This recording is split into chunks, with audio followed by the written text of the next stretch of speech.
नमस्कार दर्शकों, मैं हूं आपके साथ इशिका यादव। आप देख रहे हैं अभय न्यूज का 26 अक्टूबर बुधवार दोपहर का बुलेटिन। तो चलिए देखते हैं शहर की कुछ खास खबरें। इस बुलेटिन के प्रायोजक हैं पाकीज़ा। अभय न्यूज ने एक बार फिर कीर्तिमान रच दिया है। सोशल मीडिया के सबसे उम्दा प्लेटफॉर्म यूट्यूब पर अभय न्यूज ने 25,000 सब्सक्राइबर का आंकड़ा पार कर लिया है। फेसबुक, इंस्टाग्राम के साथ अब अभय न्यूज के 1,53,000 से ज्यादा सब्सक्राइबर हो गए हैं। उज्जैन के स्थानीय मीडिया में अभय न्यूज नंबर 1 बना हुआ है। करीब 2.5 साल पहले शुरू हुए अभय न्यूज ने सोशल मीडिया के सारे प्लेटफॉर्म पर अपनी जबरदस्त बढ़त बना रखी है। फेसबुक पर 32,000, यूट्यूब पर 25,000, इंस्टाग्राम पर 5,000, अभय न्यूज ग्रुप पर 10,000, अभय न्यूज ऐप पर 1,000 और पब्लिक ऐप पर 80,000 सब्सक्राइबर अब तक हो चुके हैं। इस तरह अभय न्यूज के अब तक 1,53,000 सब्सक्राइबर बन चुके हैं और यह सिलसिला अभी जारी है। दर्शकों से मिल रहे स्नेह से अभय न्यूज टीम अभिभूत है और वह दर्शकों का शुक्रिया अदा करती है। भविष्य में भी दर्शकों का स्नेह यूं ही मिलता रहेगा, बस यही कामना है। माकड़ों थाना क्षेत्र में 200 रुपए की उधारी को लेकर पिता पुत्र को लठ मारकर घायल कर दिया गया। दोनों को उपचार के लिए अस्पताल में भर्ती कराया गया है। गुंडेलडिया के निवासी 65 साल के नारायण पिता करीराम और उनका पुत्र जगदीश पिता नारायण का रुपए के लेन देन को लेकर शिव से विवाद चल रहा था। 200 रुपए लेने के लिए नारायण शिव के घर गया तो परिवार की महिलाएं उसे गालियां देने लगी। इतना ही नहीं, पूरा परिवार उनको पीटने लगा। यह देखकर जब पुत्र जगदीश बचाने पहुंचा तो उसे भी पीटा गया। लात, घूंसों और लाठियों से की गई पिटाई से घायल पिता पुत्र को जिला अस्पताल में भर्ती कराया गया है। इस संबंध में जगदीश ने बताया, सर ये घटना हुई 200 रुपये को लेके और ये 4-5 दिन से झगड़ा चल रहा था। तो हम लोग समझाने गए तो उन्होंने डायरेक्ट समझाने की वजह से गाली गुप्त कर जाते हो तो वो समझे तो नहीं और ऊपर से लठ मार की हमारे ऊपर। तो मैं और मेरे पिताजी को चोट आई है और ये गंभीर चोट ने टाँके आए हैं। वो एक शिव थे, संतोष, राजेश, गिरधारी लाल, रामचंद्र, दीपक, संजय और लेडीज भी थी उन्होंने, पप्पी भाई और कृपा और सावित्री बाई, काली और एक रेखा। पुलिस ने जगदीश की शिकायत पर शिव, संतोष, राजेश, रामचंद्र, संजय, गिरधारी लाल, दीपक, पप्पीबाई, कृपा, सावित्रीबाई, काली, रेखा एवं अन्य के खिलाफ मारापीटी का प्रकरण दर्ज कर लिया है। दीपावली पर्व के चौथे दिन लोगों ने गोवर्धन पूजा की। गोवंशों को इस दौरान तिलक लगाया गया और हार पहनाकर उन्होंने भोजन कराया। नगर निगम की कपिला गौशाला में महापौर ने MIC सदस्यों के साथ पूजन किया। रत्नाखेड़ी स्थित कपिला गौशाला पर महापौर मुकेश टटवाल ने गोवर्धन और गौ माता का पूजन किया। इस दौरान गाय के गोबर से बने हुए गोवर्धन पर्वत का महापौर और पार्षदों ने पूजन किया। किसान परिवार और यादव समाज में भी गोवंश की पूजा की गई। हमारी कपिला गौशाला में गोवर्धन के पावन पर्व पर गोवर्धन पूजा और गौ माता की पूजा हमने अर्चना की है। इस अवसर पर हमारे MIC के हमारे मेंबर, हमारे सारे वरिष्ठ पार्षदगण, साथी, ये सब लोग उपस्थित थे। उज्जैन के पास स्थित भीड़ावद में समृद्धि पाने के लिए गाय गौरी का पूजन किया गया। लोग जमीन पर लेटे और गाय उनके ऊपर से गुजरी। 4,000 की आबादी वाले भीड़ावद में दीपावली के दूसरे दिन दर्जनों लोग मन्नत लेकर आए और जमीन पर लेट गए। उनके ऊपर गाय छोड़ दी गई। दर्जनों गाय जमीन पर लेटे हुए लोगों के ऊपर से गुजरी। गांव में ये परंपरा कब शुरू हुई इसका पता किसी को भी नहीं है। बताते हैं कि मन्नत पूरी होने पर लोग गाय गौरी का आयोजन करते हैं। ये बताया जाता है कि दीपावली के 5 दिन पहले 11 के दिन से ही ग्रामीण अपना घर छोड़ देते हैं और माता भवानी के मंदिर में रहने लगते हैं। दिवाली के अगले दिन मेला लगता है। मन्नत पूरी होने वाले लोग जमीन पर लेट जाते हैं और उनके ऊपर से गाय गुजरती है। इस संबंध में ग्रामीण महेश अग्रवाल ने बताया, ये प्रथा सदियों से चलती आ रही है और हम आगे भी चला रहे हैं। 5 दिन, मेरे को 5 साल हो गए। 5 दिन हम पूजा करते हैं गौ माता की। 5 दिन से मंदिर में रुकते हैं और गौ माता का दूध ही पीते हैं। इसके अलावा कुछ भी खाते पीते नहीं हैं। हम मंदिर में सोना करना हमारा मंदिर में ही होता है। इसके अलावा हमारे सदियों से जो आ रही है प्रथा वो आगे चलाते रहेंगे। और गौ माता हमारे ऊपर से निकलती है तो हमें मतलब फूल की तरह महसूस होती है। इससे मतलब ऐसा कुछ भी नहीं हो कि अनहोनी हो। इस बार 7 लोगों ने मन्नत मांगी थी। वह जमीन पर लेटे और गाय उनके ऊपर से गुजरी। देखिए सर, ऐसा है कि परंपरा तो बरसों से चली आ रही है और इसमें ये मन्नतधारी जो रहते हैं गांव के जो लोग रहते हैं, घरों पड़ने वाले, ये गौरी पढ़ते हैं और आज दिन तक किसी प्रकार की कोई भी हानि नहीं हुई है इनको और किसी प्रकार की चोट नहीं लगती और माता जी मन्नत इनकी पूरी करती है। श्री विनायक फाइनेंस सर्विस, आपका विश्वास ही हमारा वादा। हमारे साथ आप बड़ी ही आसानी से पाएंगे गवर्नमेंट बैंक या प्राइवेट बैंक से सभी प्रकार के लोन।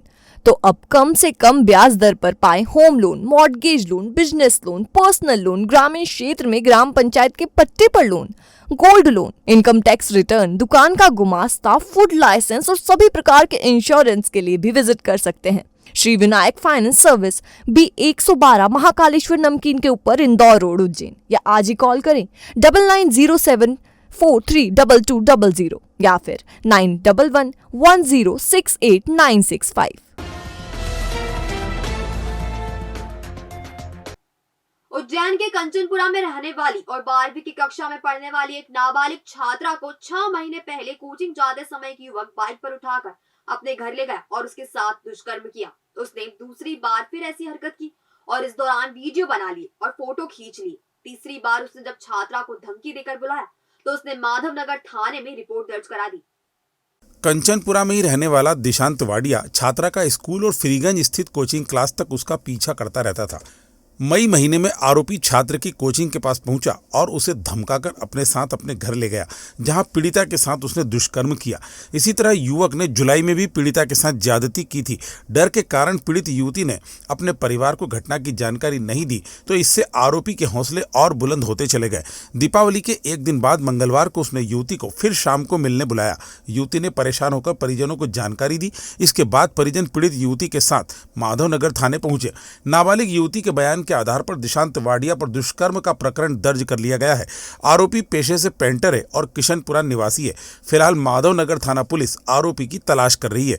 इस संबंध में सब इंस्पेक्टर मालती गोयल ने बताया, कल एक नाबालिग बालिका अपनी परिजनों के साथ में थाने पर उपस्थित हुई थी, जो किशनपुरा की रहने वाली है, 12वीं की छात्रा है, फ्रीगंज में कोचिंग जाती है 12th क्लास की। तो लगभग 5-6 महीने पहले की बात है। वो उसका जब भी वो कोचिंग जाती थी तो उसके आने जाने वाले रास्तों में उसका पीछा करता था और उसे डराता धमकाता था कि यदि तू मेरे से बात नहीं करेगी तो तेरे परिवार वालों को तुझे जान से ख़त्म कर दूँगी। तो मई के महीने की बात है। एक दिन वो कोचिंग गई थी तो कोचिंग के रास्ते में उसको रोका और अपनी मोटरसाइकिल पे बिठा के अपने घर ले गया और उसके साथ गलत काम किया। फिर लगभग 2 महीने बाद फिर से उसने यही घटना करी। कोचिंग के रास्ते में रोका और अपने घर ले जाकर उसके साथ गलत काम किया और उसका फ़ोटोज़ और वीडियोज़ बना लिए। तो फ़ोटोज़ और वीडियोज़ वायरल करने की वो धमकी देता है अभी भी, और उसको कल फिर से मिलने के लिए बुलाया था। तो डर के कारण बालिका ने अपने घर पर बताया। फिर उसके बाद उसके परिजन उसको थाने लेकर आए और दुष्कर्म का मामला पंजीबद्ध करवाया आरोपी के खिलाफ।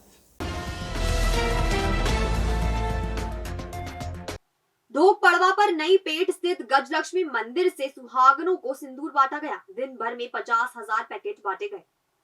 दिवाली के दूसरे दिन मनाए जाने वाले पर्व को सुहाग पड़वा या धोक पड़वा कहते हैं। इस दिन बहुएं परिवार की बुजुर्ग महिलाओं के पैर छूती हैं और वह उन्हें अमर सुहाग का आशीर्वाद देती हैं।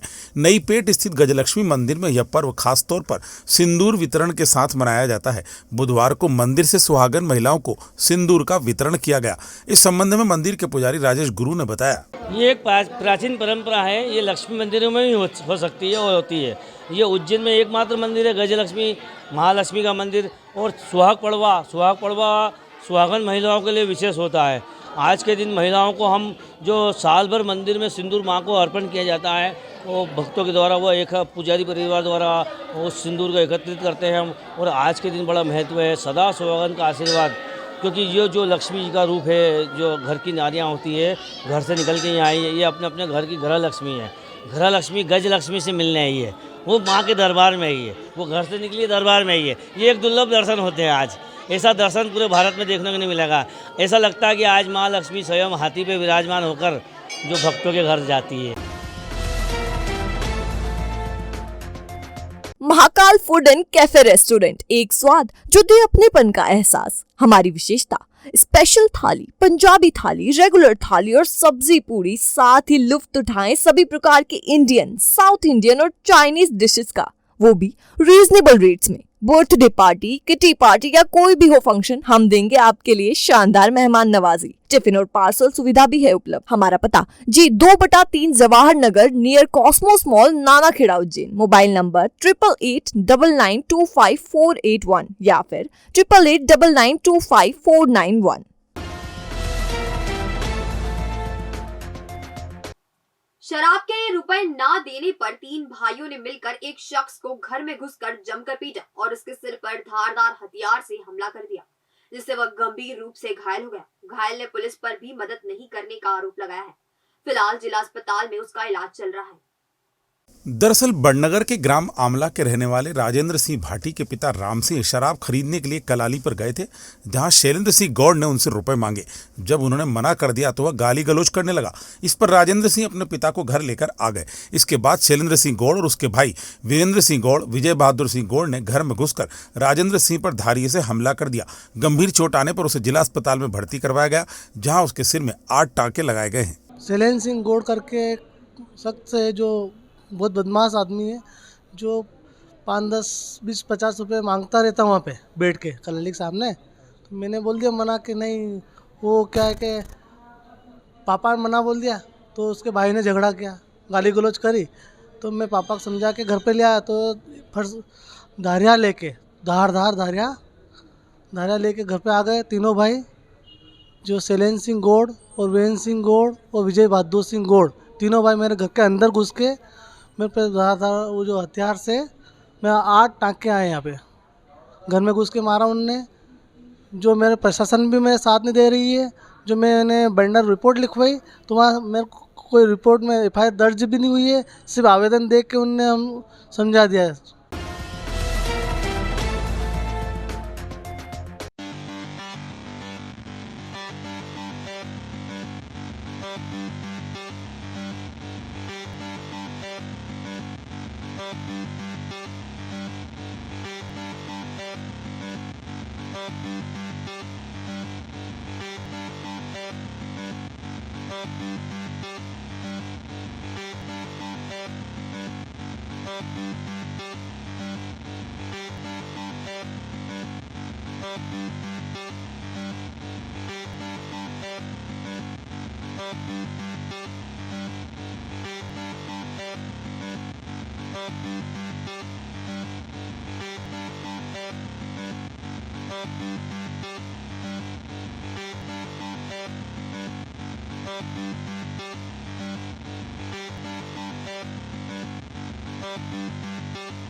तो आपने देखा हमारा आज का बुलेटिन। ये आपको कैसा लगा, इसका फीडबैक हमें हमारे कमेंट सेक्शन में जरूर दीजिएगा। कल फिर मुलाकात होगी नए बुलेटिन के साथ। नमस्कार।